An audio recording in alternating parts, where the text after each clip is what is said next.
My name is Sarah, and 3 months ago, everything in my life changed. It all began that cold October night in Oregon when I found a hurt being in the woods behind my house. I would have laughed in their face if they told me I would be here today, telling this story.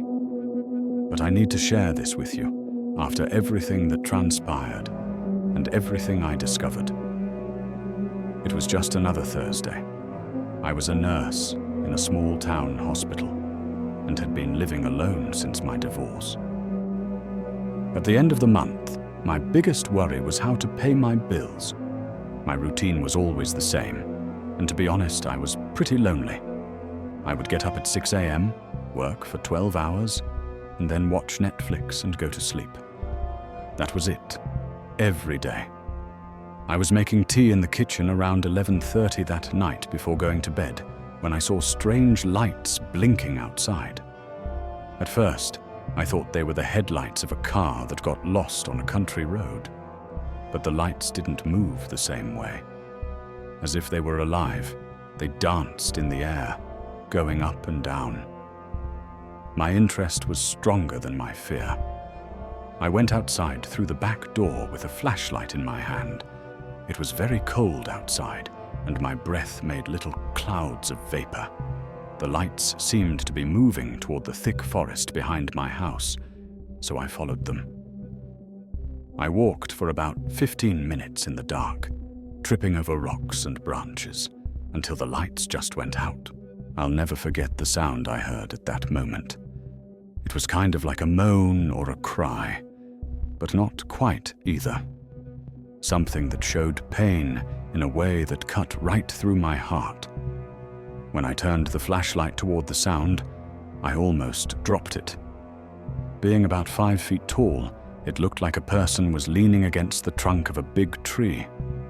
Its skin was grayish and gave off a faint glow when the flashlight beam hit it. And its eyes, my goodness, they were huge and as black as space, but they sent a message of ancient wisdom that made me shiver. It was clearly hurt. Its left arm was hanging off in a weird way, and I thought I saw blood coming from a cut on its forehead. I felt something I had never felt before when our eyes met. A connection right away, as if our souls knew each other from other times. The training I got as a nurse spoke louder than any fear or shock I felt. I moved slowly toward them and held up my hands to show I wasn't a threat.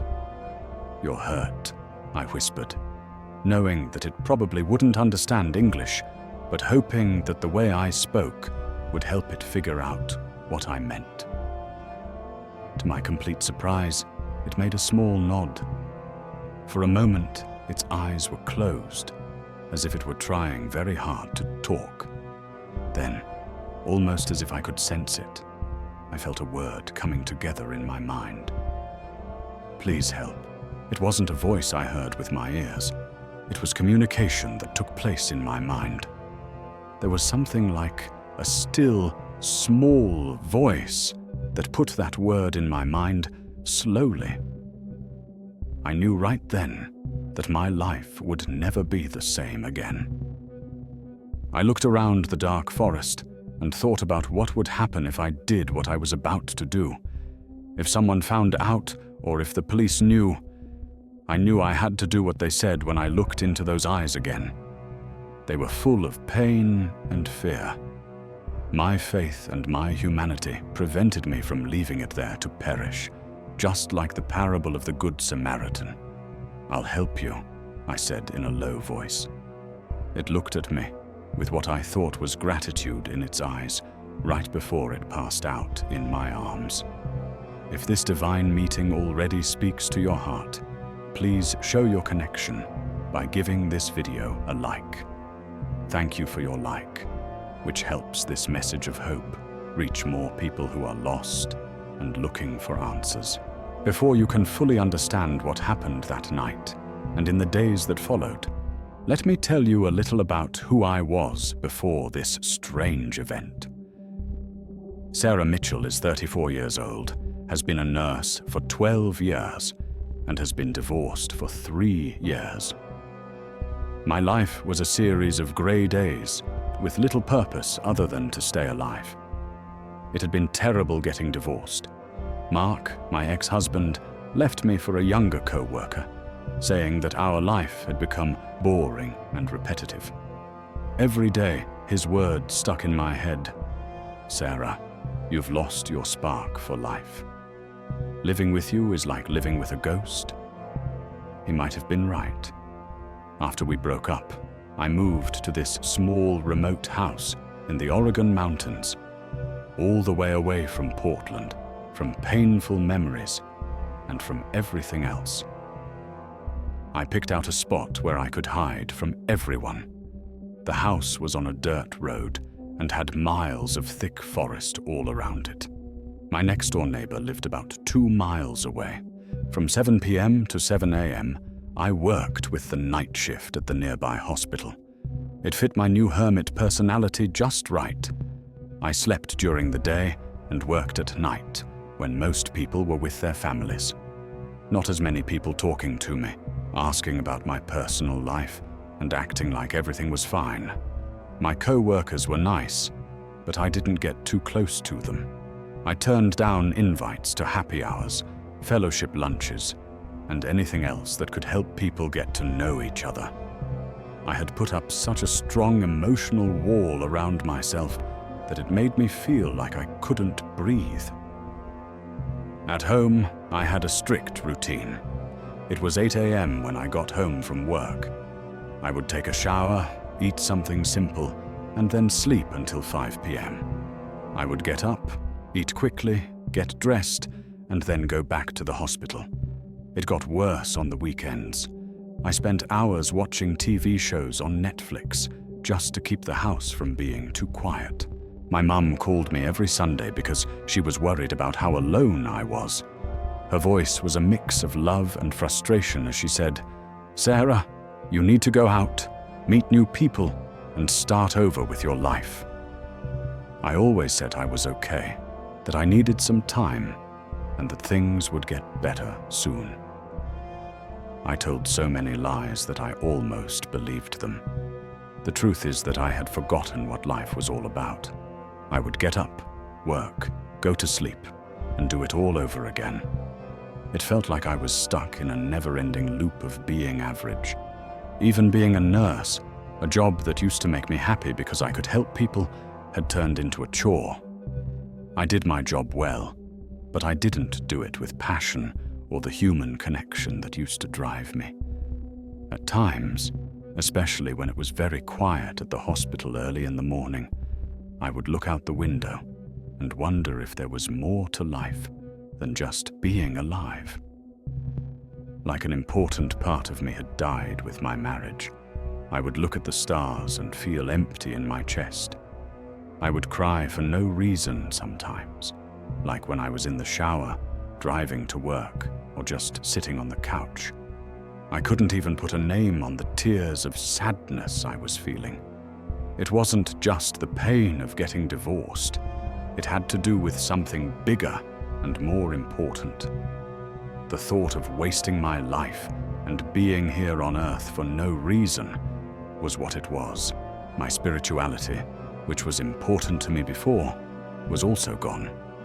Going to church, praying, and believing there was a greater purpose for my life stopped for me. If there was a God, he had forgotten all about me in that Oregon forest by myself. That's how I felt and thought that terrible October night. A woman who is lost, disconnected, and living her life on autopilot, with no hope that anything extraordinary will happen in it. Someone told me that in a few hours I would meet a being from another world that would completely change how I think about life, the universe, and my own divine purpose. I would have called a psychiatrist right away, but I found out later that the universe has plans that are much grander than our small minds can imagine. If we're feeling really lost and hopeless, that's sometimes the exact moment we're ready to get help that we didn't even know we needed. Undoubtedly, carrying an unconscious alien being through a dark and steep forest was one of the strangest things I've ever done. Even though it was smaller than us, it was surprisingly heavy, like its bones were denser than ours. Every step was hard because of the low branches, loose rocks, and my own shock. I was sure that people far away could hear my heart beating so fast. Everything in my mind told me I was making the worst decision of my life as I walked back home. Sarah, you have an alien on you. Everyone will want to know about this, including the government, the FBI, and NASA. But I was driven by something stronger than reason. I knew I was doing the right thing because of a deep intuition and a peace that passed all understanding. It went straight to the guest room on the first floor when I got home. I carefully put it on the bed and turned on the lamp next to it. When the light was better, I could see it better, and what I saw scared and fascinated me even more. Its skin was almost see-through, and there were silvery veins running just below the surface. These things had longer fingers than ours, more joints, and tips that looked like they were very sensitive. It didn't have any hair on its body, and its head was clearly bigger than a human's, as if it needed more room for a more developed brain. But those huge eyes were what caught my eye the most. I could see that they took up a lot of its face, even when it was closed. It felt like something from another world, like it was made of solidified light and had a heavenly quality to it. It was almost impossible to tell that it was breathing. There was a soft movement in the chest that looked more like deep meditation than the automatic breathing we know. My training as a doctor kicked in. I carefully looked at its wounds. They had a small cut on their forehead that didn't bleed blood like ours did. It looked more like a golden plasma that gave off a little glow. It was clear that its left arm was broken, but the structure was different. The bones looked like they were less rigid and more flexible than ours. I used warm water and clean gauze that I always had at home to clean the cut on my forehead. When I touched its skin, I felt an electric shock go up my arm. It was like gentle but strong energy. It wasn't bad. In fact, it felt almost good, like a healing frequency was bathing our bodies. It then opened its eyes. That moment will always be with me. Its eyes looked like two tiny universes, one big and one small, each with stars blinking in hypnotic patterns. It felt like I was falling into them for a moment, getting lost in a cosmic void that my mind couldn't fully process. It looked at me with a face expression that I can't put into words. It wasn't surprise or fear. When I touched it, it felt like it knew who I was and had been waiting for me. It didn't move its thin, silvery lips. But again, I could feel words coming together in my head. Sarah Mitchell is a nurse with a hurt heart.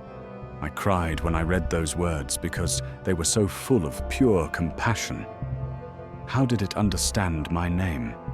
What did it know about how much pain I was in? How do you... It raised its right hand, the one that wasn't hurt, and put it near my chest without touching me. That's when I started to ask out loud. Right away, a wave of peace went through my whole body and calmed my tense nerves.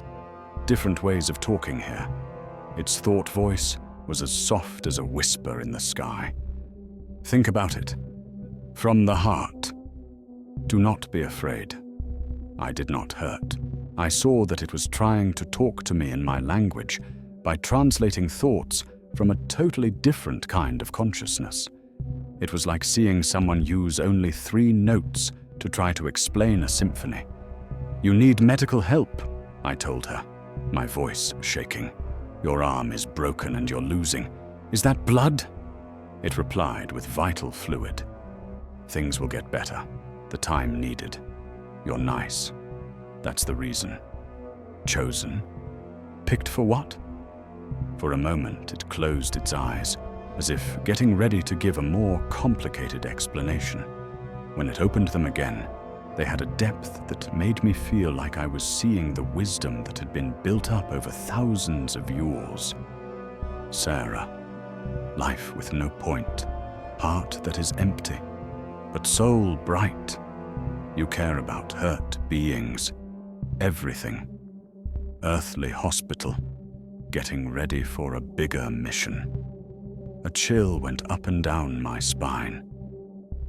What mission? Bridge, it said in its mind. In between worlds, between types of animals, in between two things. You were meant to do this.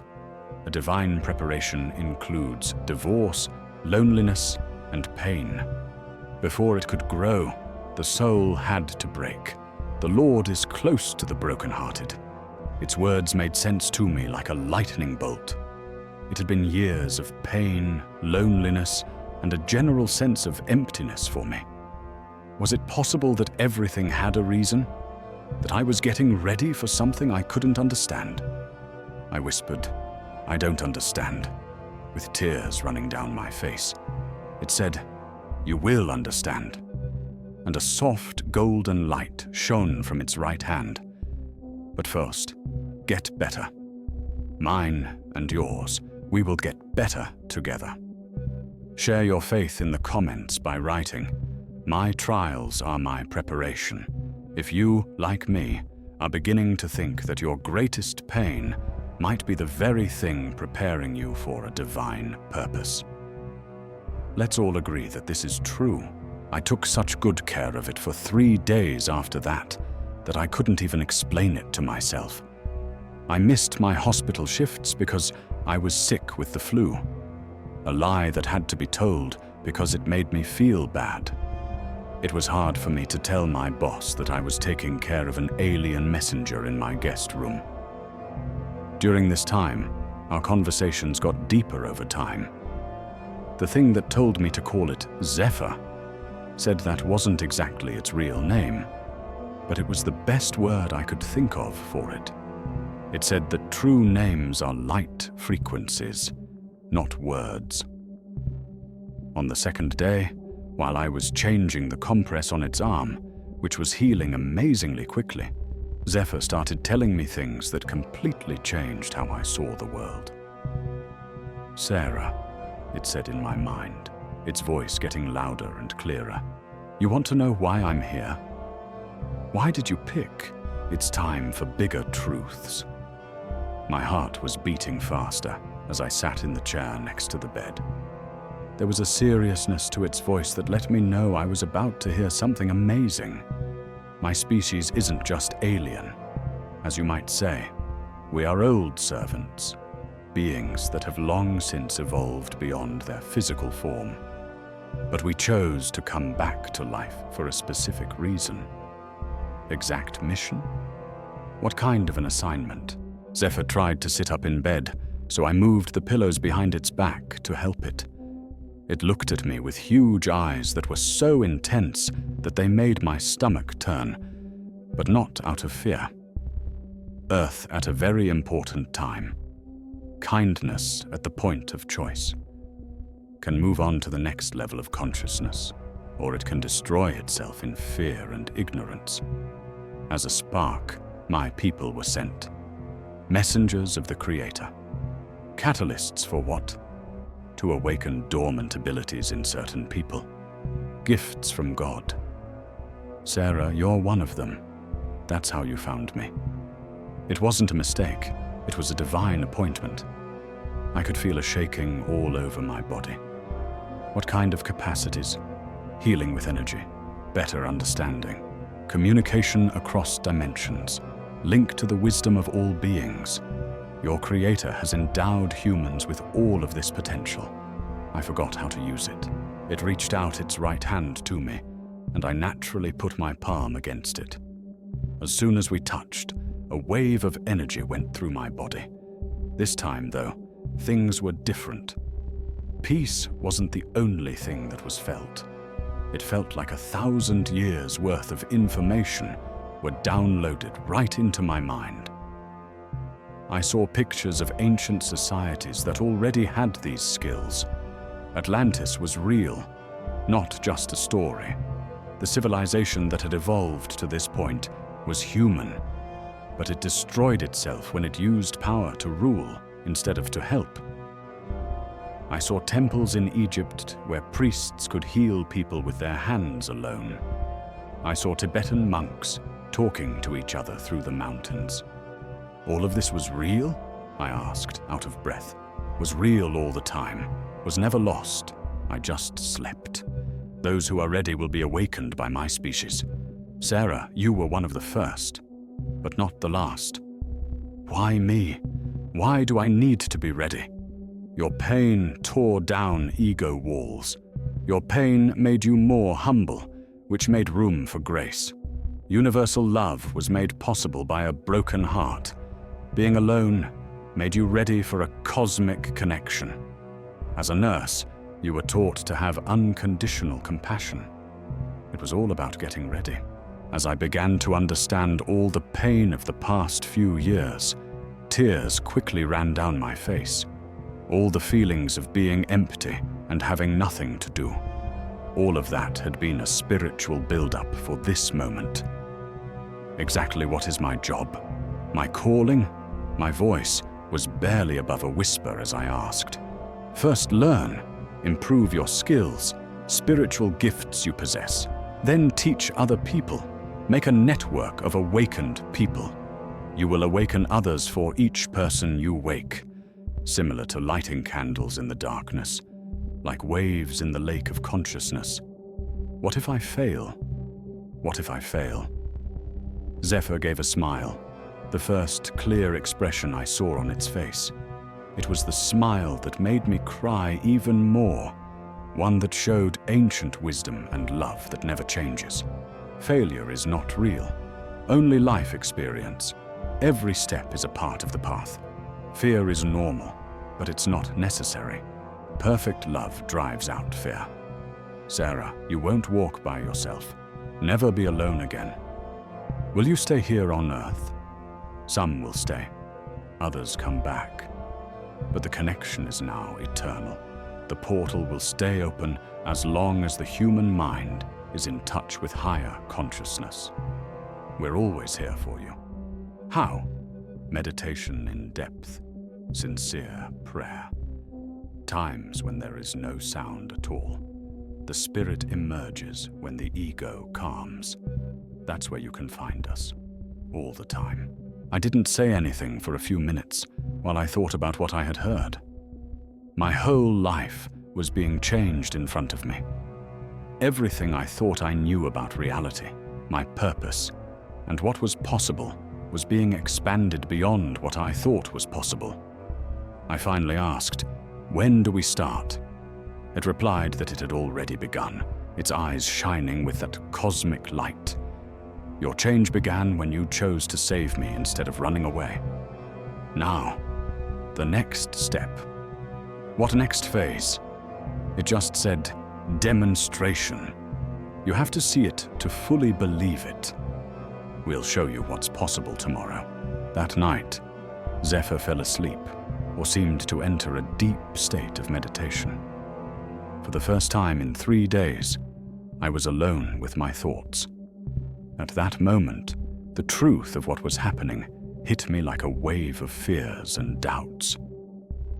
As I sat on the back porch of the house and looked out at the forest where it all began, all the reasons I had been putting off for days started to come flooding back to me. I told Sarah in a whisper, "You've gone completely crazy. You're talking to an alien about spiritual gifts and missions in space. It's not real. This isn't real." I started to think of other possible explanations. It's possible that I had a nervous breakdown, that the stress of the divorce, being alone, and being depressed might have finally caused me to have a breakdown. Maybe I was seeing things, hearing voices, and having telepathic conversations with beings from other worlds. I put my head in my hands and said, "My God, I need psychiatric help." I'm most likely lying in a psychiatric hospital bed, thinking about all of this. I stood up and walked back to the guest room. I had left it right where I found it, breathing softly, with that silver light pulsing under its clear skin. In either case, it was either real or my hallucination was very clear and consistent. I looked at it for a while, trying to find any clues that my mind was making this up. But every detail stayed solid, real, and observable. I felt like I was really there when I touched it, when I carried it through the forest, when I cleaned its wounds, and when I felt the weight of it. It was like I was really there. But I wouldn't believe everything it told me, even if it were real. If it turned out to be a normal alien being with no special abilities or cosmic missions, what would happen? What if everything we know about servants from the past and humanity's awakening was all made up or even fake? Sarah. In my mind, I heard a soft voice. Zephyr had awakened and was looking at me with those eyes. You have doubts? How can I not doubt? I replied, my anger boiling over. You want me to believe things that go against everything I've ever learned about the world. I'm beginning to doubt my own sanity. Naturally, it replied with doubt. The human mind is set up to reject the unusual, a way to stay alive that now stops evolution. The worldly mind struggles with the divine. What if you're wrong about me, though? Is it possible that I'm not unique? What if I'm just a nurse who is divorced and depressed and found an alien that was hurt? Hey, Sarah, look at me. Look really hard. I reluctantly walked up to the bed and looked it in the eyes. As soon as we looked at each other, I felt like I was falling into a vast, empty space. What do you see when you look at me? It asked me. I see you, I said finally. Better. Besides the physical form, what does my soul know about yours? I forced myself to look further, past the strange features and my fear and confusion. I saw something different for a split second after that. I saw pure light that was old and wise. I saw love that was there for everyone, across species and planets.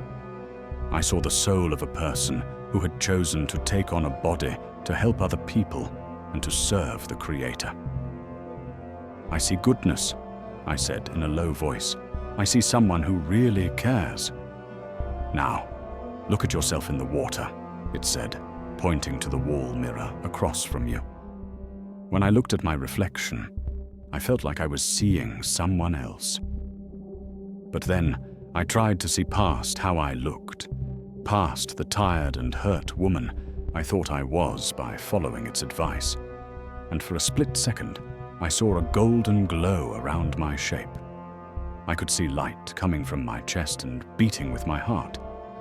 I saw the soul of someone who had lived many lives and gained wisdom and compassion each time. Is this real? My voice was shaking as I asked. More real than a body, Zephyr replied. Body is only temporary. A soul lasts forever. And your soul, Sarah, is very old and wise. You forgot. But even after that brief glimpse, the doubts came back strong. What if this is all just thinking? What if my life is so empty that I'm only seeing what I want to see? I need to believe that I am here for a reason, Sarah. Fear of what you can do. Common as heck. People have been taught that they are small, unimportant, and separate from God. Truth is different, though. You were created in the likeness of your Creator. You are a child of God. That sounds like cosmic self-help talk. I defended myself by crossing my arms. Then check it out, it said. Tomorrow there will be a protest. Not nice words, strong proof. You can hand me over to the police if it's not true. If it's true, a new life starts. What if I fail? What if I do what you say and fail horribly? Failed. Not possible. How can water not be wet? How could fire not be hot? You're not going to try to change who you are. Just remember. I let out a heavy sigh as the weight of all the possibilities and duties built up on my shoulders. I'm very afraid, Zephyr. Fear is the key to being brave. Freedom is waiting on the other side of fear. Sarah, you've already been through a lot of pain. It's time to find out what it was for. There was silence for a long time. In the end, I reluctantly nodded. Okay, I'm going to try to keep an open mind. But if this is some kind of trick or scam, then you will have learned a valuable lesson about discernment, it said, adding what I thought was a bit of cosmic humor to its voice. The spirit bears witness with your spirit, Sarah. You know all of this to be true deep down. It made sense. That scared me more than any doubt. It was clear that Zephyr was stronger on the fourth day. Because of how our bodies work, its arm had healed completely in just a few days, while the cut on its forehead had faded away, leaving no trace. It was even cooler that it could now stand up and walk around the room, though it still moved slowly. It mentally said, "Today, demonstration. First thing in the morning. You can't just believe, you have to live it." "What exactly do you intend to show me?" I asked, still having butterflies in my stomach from having doubts the night before. "First, get better. Then look past the physical veil. Last but not least, connect with higher consciousness. What do you heal? You're already better."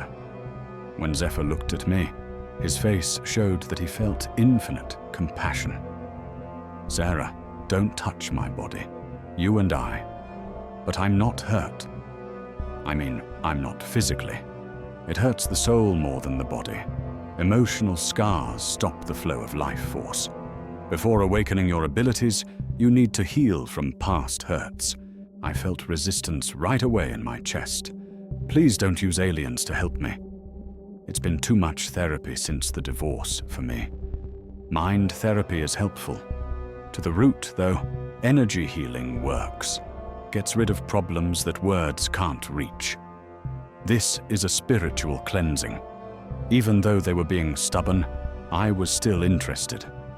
I had been dealing with a chest pain for years that no amount of antidepressants could fully ease. It felt like a heavy, cold stone was stuck in my chest. "How does it work?" I asked with reluctance. "Lay down in bed. Close your eyes. Take deep breaths. Let your body completely relax."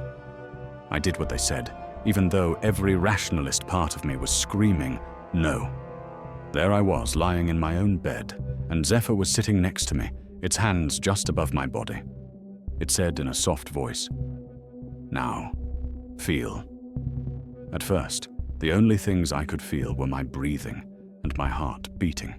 However, over time, I started to feel a warmth spreading through my body, as if an internal sun were bathing me. "What's happening?" I spoke softly. "Vital energy is being rearranged. The chakras are being cleaned. Emotional pain is being healed." Out of the blue, pictures started to show up in my mind. I saw my marriage fall apart.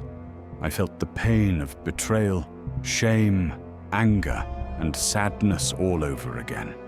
But this time, these memories didn't seem to hurt me. Instead, they seemed to be wrapped in a golden light, a holy light that turned the pain into understanding. I saw that the divorce hadn't happened because I was bad or not good enough. Mark and I were just at different stages of evolution, and I could see that keeping us together would have stopped our growth. I realized that being alone afterward wasn't a punishment, but a way to get ready. There were tears on my face, but they weren't tears of pain.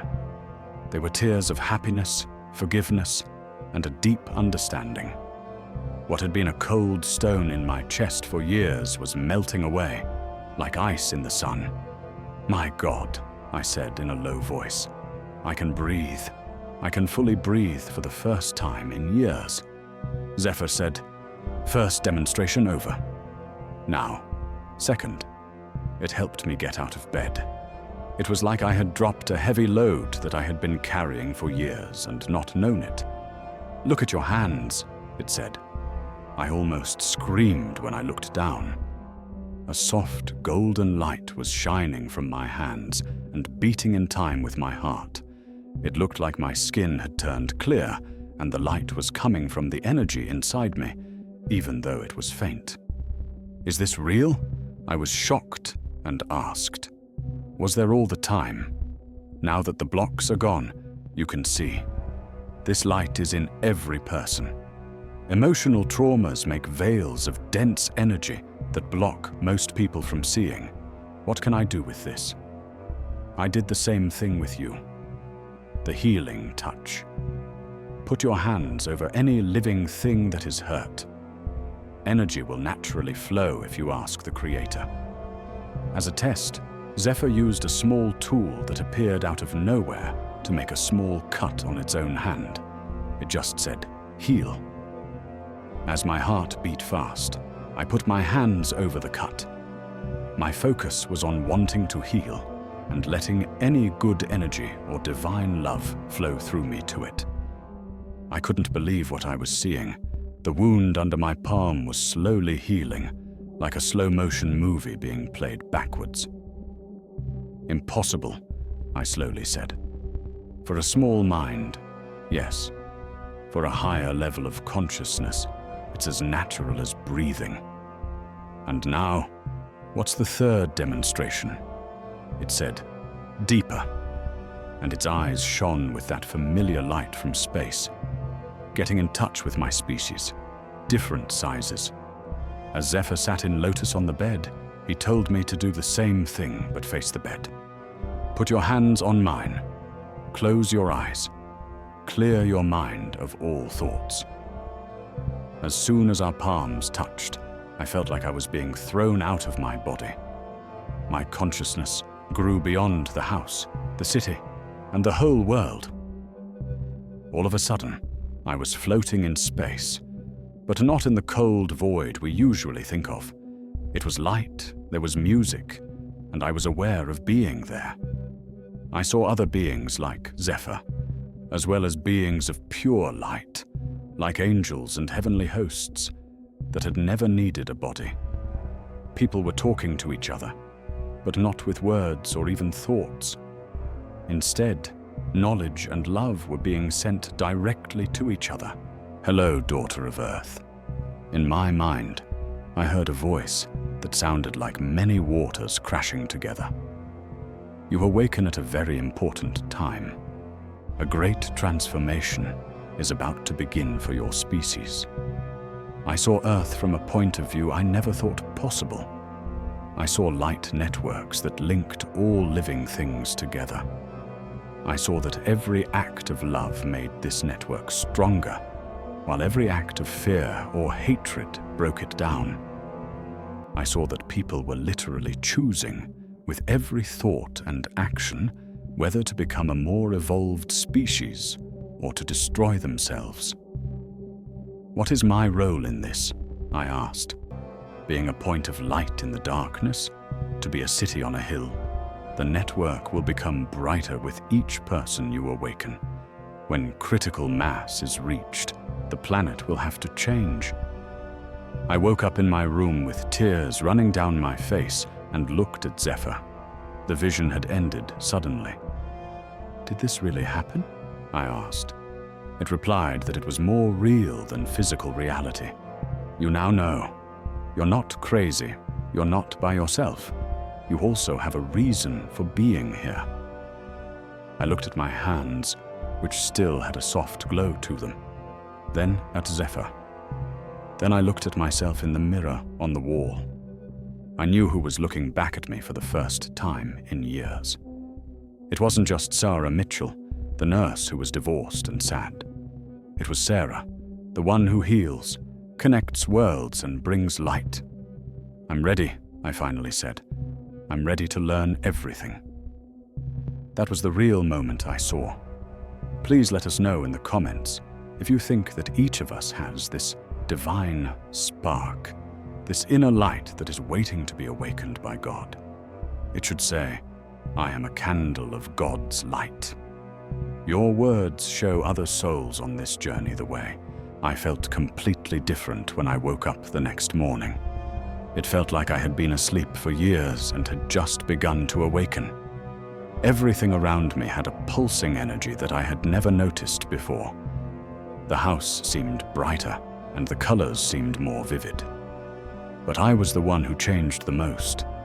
I had a strong sense of being connected to something bigger than myself. The sun was rising through the trees on the back porch, where I found Zephyr.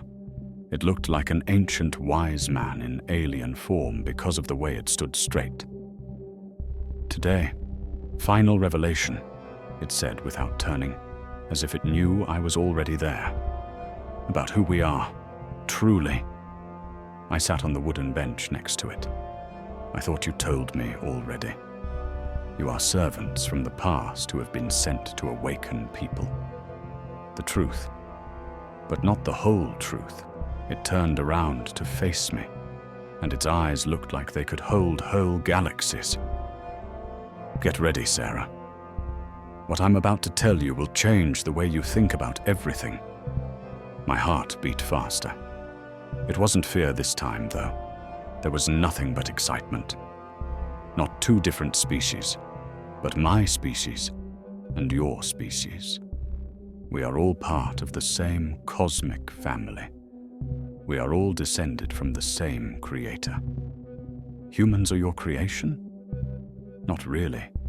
People are like little siblings in the early stages of evolution. What do you mean? Earth is a school in 3 dimensions, a proving ground, a planet that was picked for experiences of fast growth. Folks whose souls have evolved to a certain level can pick between 2 options: ascend to higher dimensions, or come back as teachers, as guides. It felt like the ground was moving under my feet. You're saying, you once were human. It wasn't just were. Some of us are still. Sarah, you aren't just having fun. Remembering what? Zephyr put out its hand to touch me. Let me show you your past.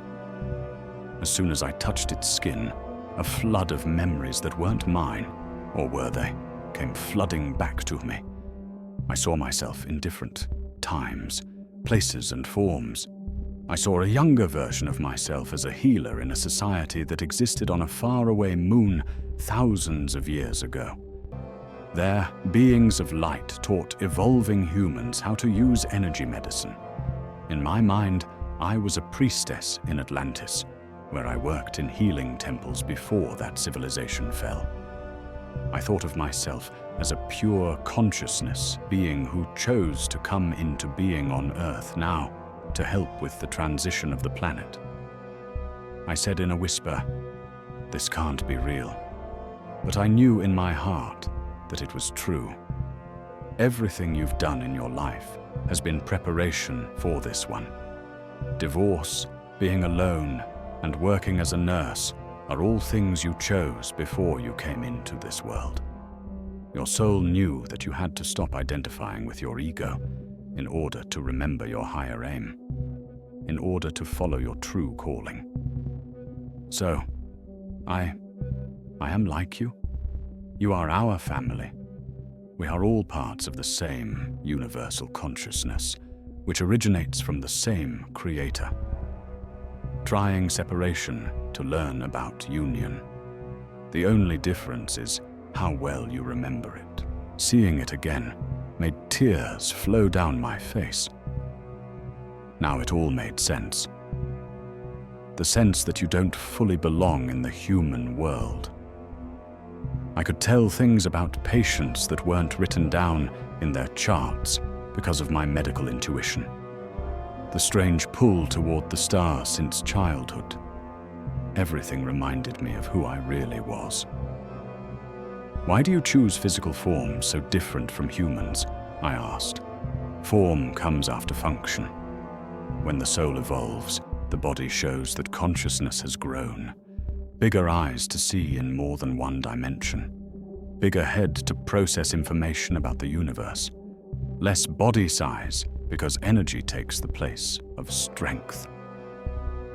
Will humans also evolve like this? Yes, some. The next group of babies being born already shows signs, psychic abilities, healing through intuition, and a natural connection with nature. They are also known as indigo children and crystal children. They are known as the new cosmic race. The scriptures spoke of them as being pure in heart. How many of us are there? How many people are really ghosts from the past? More than you think. Too little to be needed. Maybe 1 out of every 1,000 people is an ancient soul who knows what they need to do. One can awaken hundreds of others, though. A chain reaction.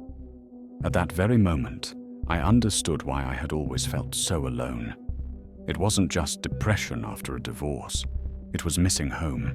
There was a holy longing for a home beyond the stars. I was missing a cosmic family that I had to leave for a while. When can I go home?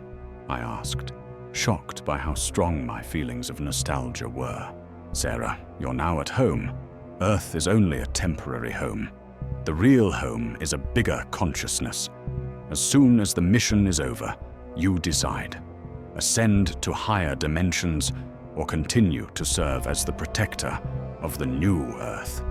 New Earth? Earth after the change. A planet where everyone knows who they are. A place where technology and religion can work together. There are no wars, diseases, or poor people there because collective consciousness makes only love. What if humanity doesn't choose this evolution? Zephyr didn't say anything for a long time. After that, evolved souls leave for other planets. Earth will be used again. There will be new species. But you believe we'll succeed? That's why we're here, Sarah. That's the reason you're here. We believe in the power of people. We think love is stronger than fear. We think that the time has come to change things. I looked down at my hands, which still had a soft golden glow to them. It wasn't just human hands. They were antennas of universal love, bridges between dimensions, and instruments of cosmic healing. What happens to you now? I asked. Your ship, your mission here. The ship doesn't need any repairs.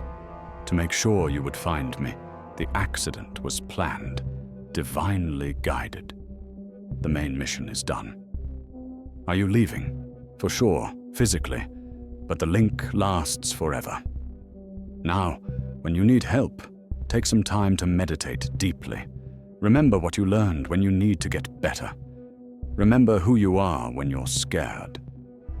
What if I forget?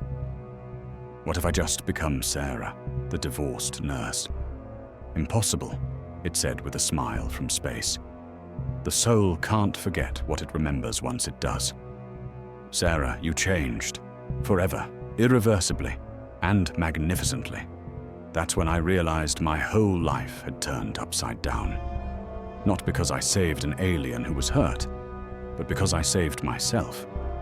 I was back in touch with my true self, my true purpose, and my cosmic family. I'm ready to start, I said, sure of myself from the bottom of my heart. It replied, you already started. It's time to fly. I went through such a deep change on the inside after Zephyr left that it was like being born again. But this time, I was aware of who I really was. The Oregon forest woman who had been by herself for a long time still existed, but she was now a small part of a much bigger and more complex being. The first thing I noticed was a difference in how I felt. In a way I never thought possible, the world around me came to life. I could see life force moving through the trees like golden light rivers. Whenever I touched a plant, I could feel its simple but happy mind talking to me. Not only were the birds singing outside my window making noise, they were also talking about the weather, possible dangers, and the pure joy of being alive. The biggest change, though, happened when I went back to work at the hospital. As soon as I walked into the building, I felt a rush of emotions I had never felt before. I could feel the physical and emotional pain of every patient like it was my own. I saw auras around everyone.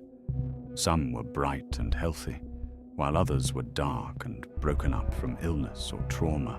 After 3 weeks in the hospital with pneumonia that wouldn't go away, my first night back was spent with Mrs. Henderson, a 78-year-old woman.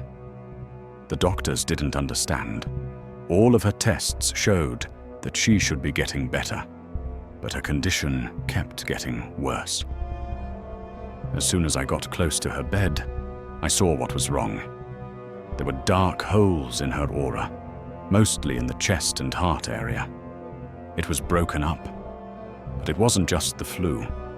She was so sad and hopeless that she had lost her will to live. "Mrs. Henderson," I said softly as I sat next to her bed, "how are you feeling today?" She looked at me with eyes that were tired and teary. "Sarah, I just want to go home, nurse. I miss my husband. He passed away 6 months ago. I feel like a part of me died with him since then." All of a sudden, I got it. She wasn't really sick with pneumonia.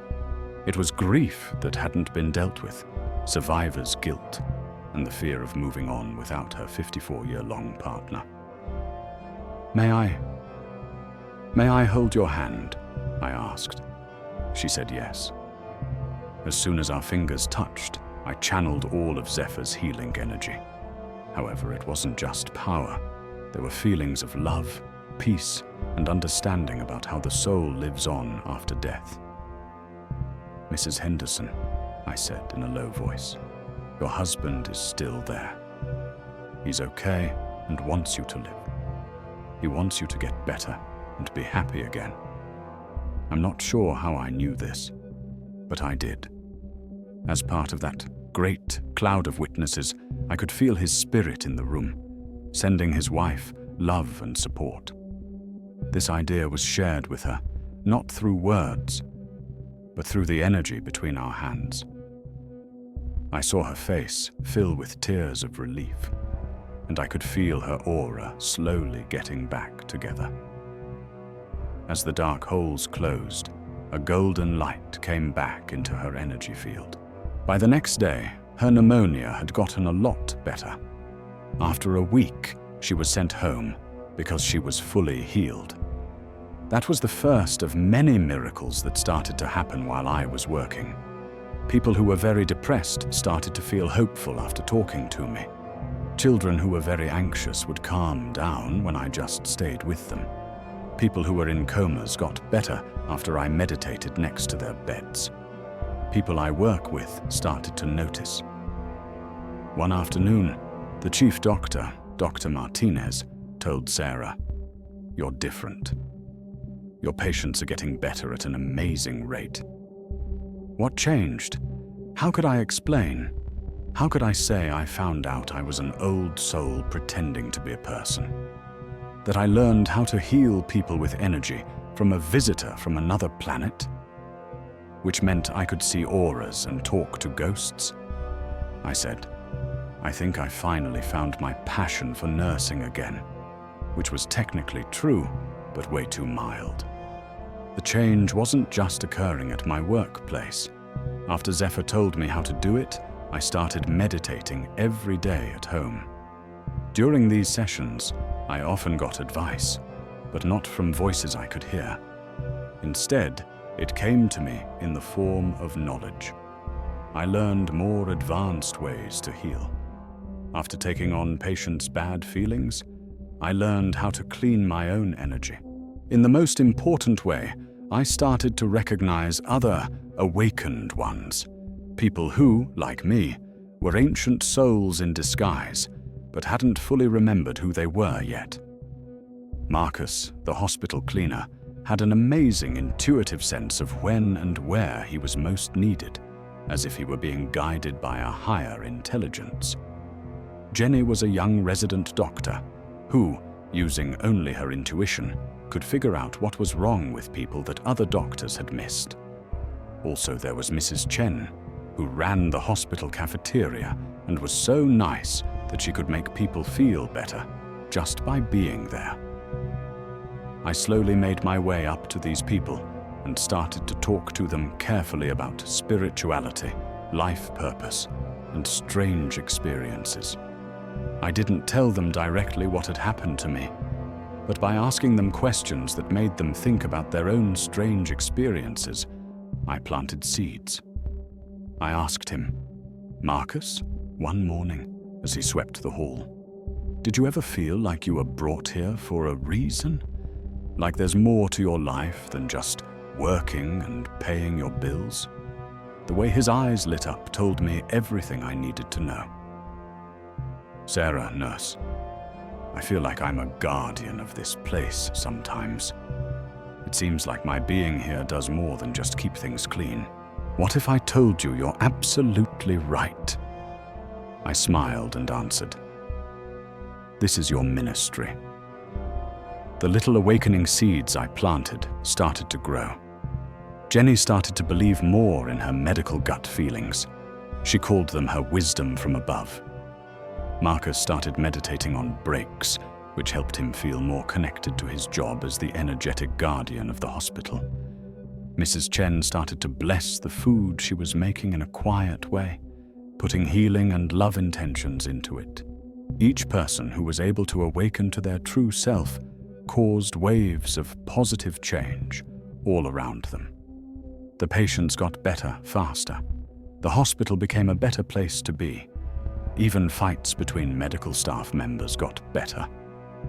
I could see in real time how this body of Christ, the consciousness network Zephyr had shown me, really worked.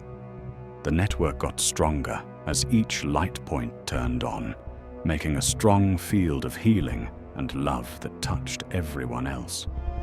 I could see how this heavenly network works in real time. Share your faith by leaving a comment below that says, "We are all part of the divine plan." If you think we are all connected in this way, and that every little act of love and light builds this new earth, your affirmation makes this network stronger. The sad and lonely woman who found the hurt alien in the forest is no longer there. Sarah, who was awakened, healed, and could connect worlds, took her place. My whole world had turned upside down, built from a foundation of cosmic purpose and universal love, not destroyed. This was just the start. 6 months after my meeting with Zephyr, I had a completely different view of life, death, suffering, and purpose. There was a difference between living in a black and white world and now realizing that the world was always colorful. I just didn't know how to see it. What amazed me the most was how my view of things that seemed bad had changed. I used to think that tragedies, illnesses, losses, and pain were just random acts of evil in the universe. I now realized that every trying situation was a chance for spiritual refinement, a chance for the soul to increase its capacity for compassion and wisdom. The first thing I felt when my mum called to tell me she had been diagnosed with breast cancer wasn't despair like it used to be.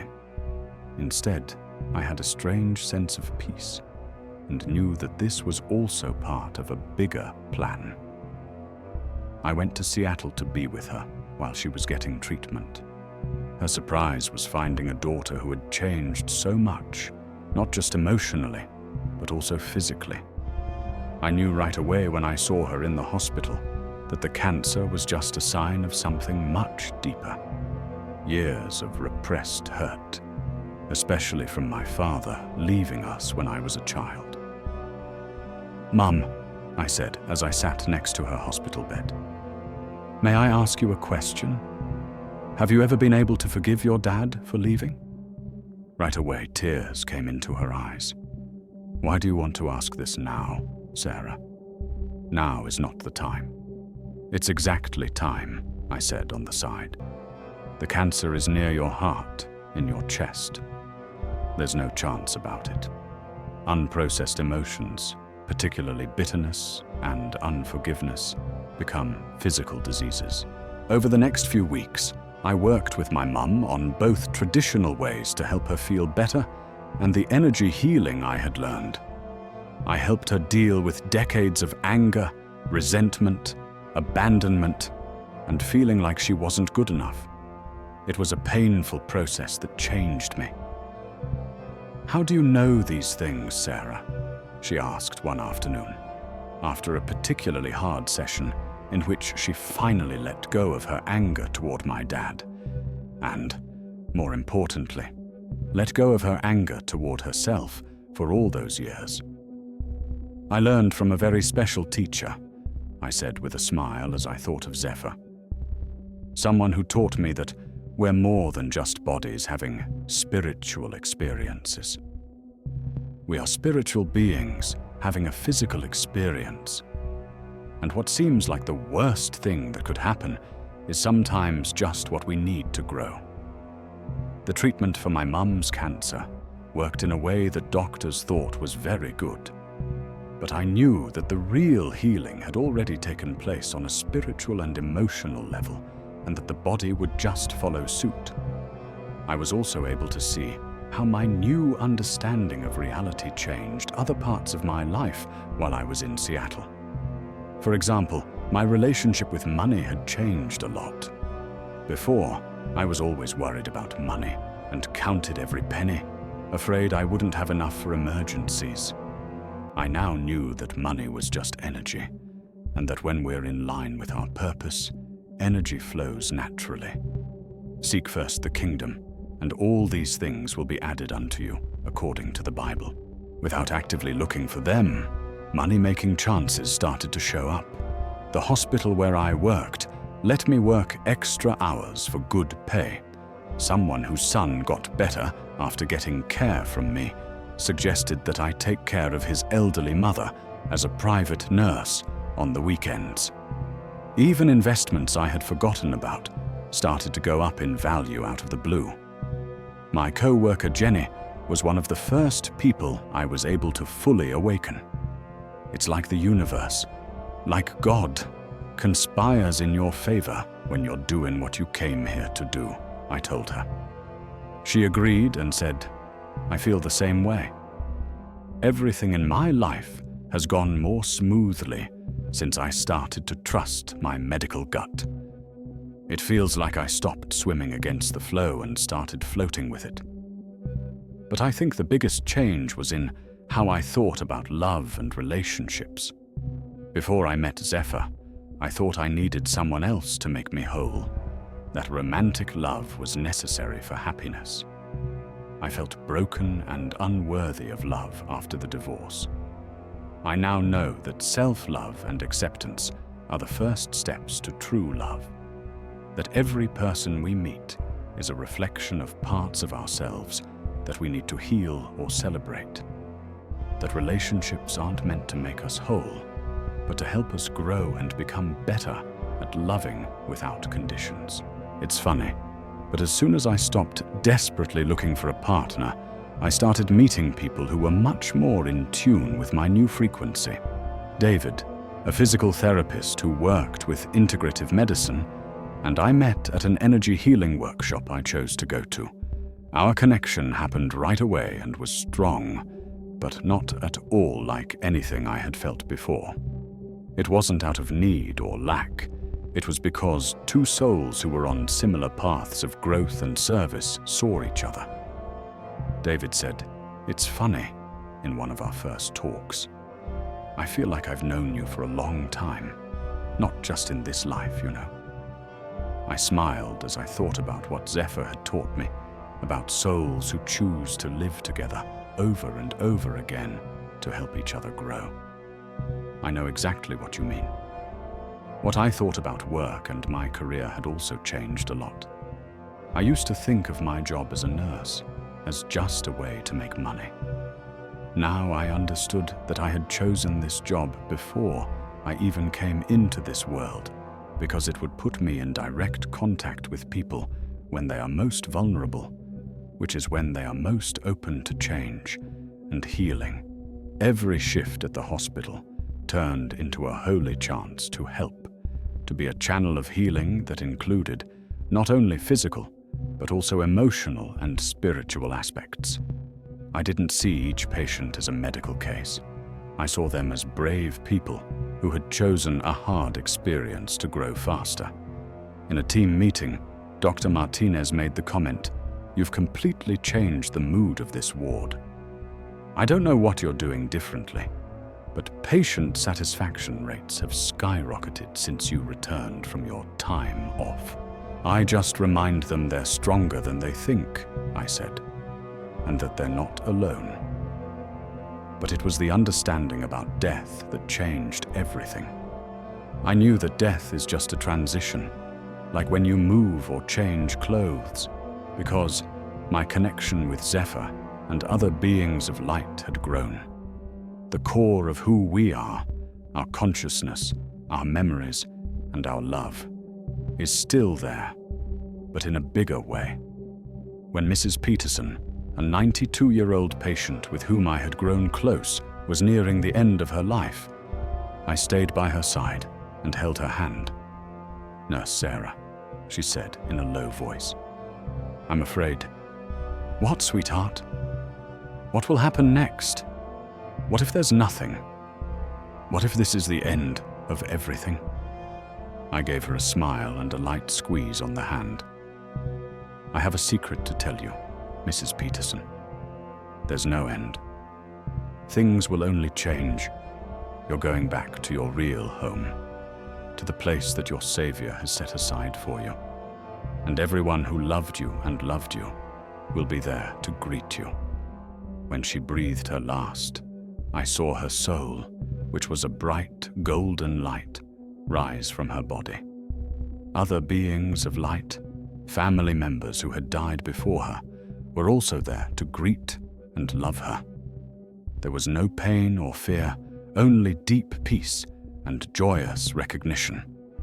This new knowledge about death changed not only how I cared for people who were dying, but also how I lived my own life. Knowing that this life is just a part of a much bigger story made every day a precious chance to learn, love, and serve.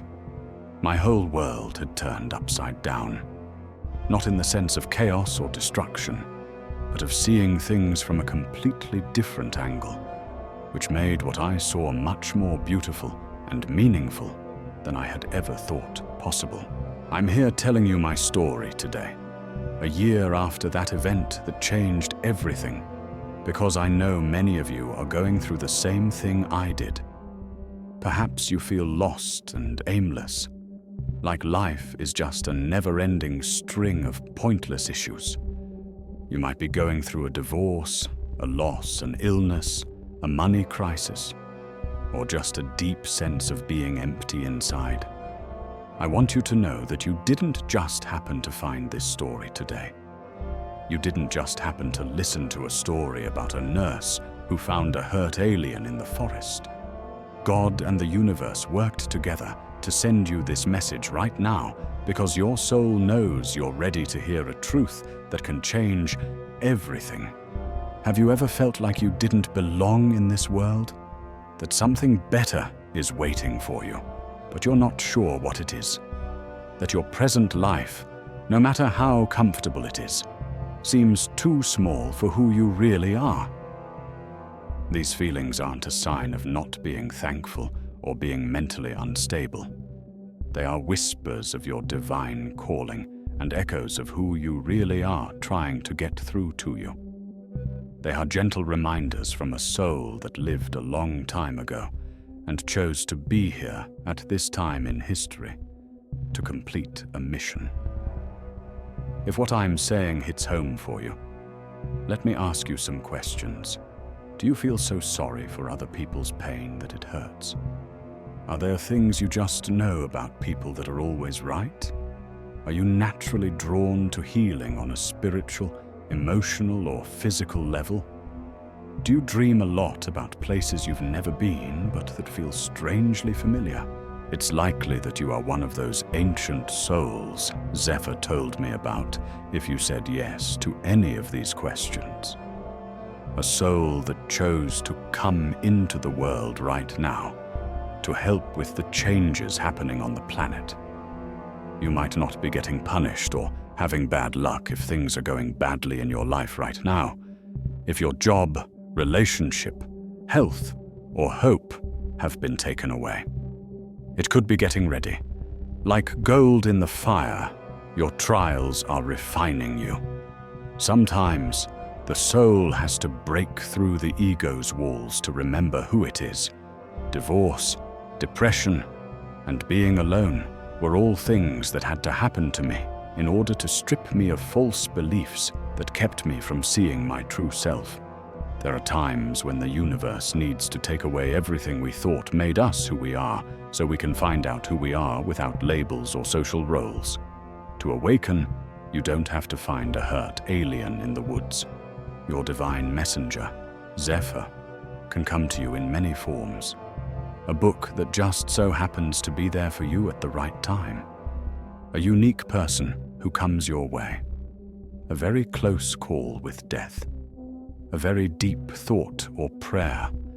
Or maybe a YouTube video like this one that makes you feel something deep down. Being open is very important. We were taught to think that the impossible is impossible. So make room for the wisdom of your soul, which knows that the universe has many more possibilities than we were taught. You should start small if you feel like this calling awakened something in you. Every day, take 10 minutes to be still and know. Even if all you do is sit still and watch your breath. Pay attention to your dreams. They might be trying to tell you something important. Pay attention to synchronicities, which are those God winks that happen just when you need them. More of the time, trust your gut, that spirit of truth that guides you. When you meet someone new, pay attention to how they make you feel before you start to think about what you think about them. Feel which choice makes your chest expand and which makes it contract when you have to make a choice. And finally, stop seeing each person as a body with annoying problems and start seeing them as a soul on a journey. It's amazing how the people around you start to react when you start to give them love no matter what, even in small amounts. Remember that you're not here to save the world by yourself if you feel like you're already awakening and seeing signs of your spiritual gifts. This is where you come in to shine your own light so brightly that it awakens the light in other people. Let your light shine before others. Every person you awaken will set off waves of change that will affect hundreds of other people. Don't be scared to be unique. Don't worry that people will think you're crazy if you talk about energy, healing, spiritual purpose, or the possibility of life on other planets. People who matter will be able to tell that you are real, and people who make fun of others aren't ready yet. That's fine. You are part of a consciousness network that is growing all over the world right now as you watch this video. Even though you live in different places, you are energetically linked and have the same goal: to raise the vibration of humanity through love, compassion, and wisdom. You should share this video with people you think are also looking for answers if this story touched you or if you saw yourself in the journey. Leave a comment about your own awakening experience, including your dreams, intuitions, and new skills. It's amazing how many other people are going through the same change. Also, don't forget to subscribe to the channel and turn on the bell so you don't miss the next stories. This is just one of many amazing things happening in the world right now, There is a revolution in consciousness going on, and you are all very important to it. Don't forget that you could have saved a much more important thing if you hadn't saved the alien who was hurt in the forest. Don't forget who you are. Things are going to change in your life, but not in a chaotic way. When you find a reality that is much more beautiful and meaningful than you thought was possible, the awakening has already started. The changes are already happening. You, dear awakened souls, are exactly what the world needs at this very important time in our evolution as a whole. Thanks for coming back home. Welcome back, everyone. Don't stop here on your journey. If you subscribe to this channel, you promise to find the divine truths waiting in the cosmos and the mysteries of your faith. Come join our group as we explore the unknown. Also, please share this message if it made you feel better. Your help could be giving another person who is looking for meaning, hope, or comfort right now. You are also adding to our group of spiritual seekers.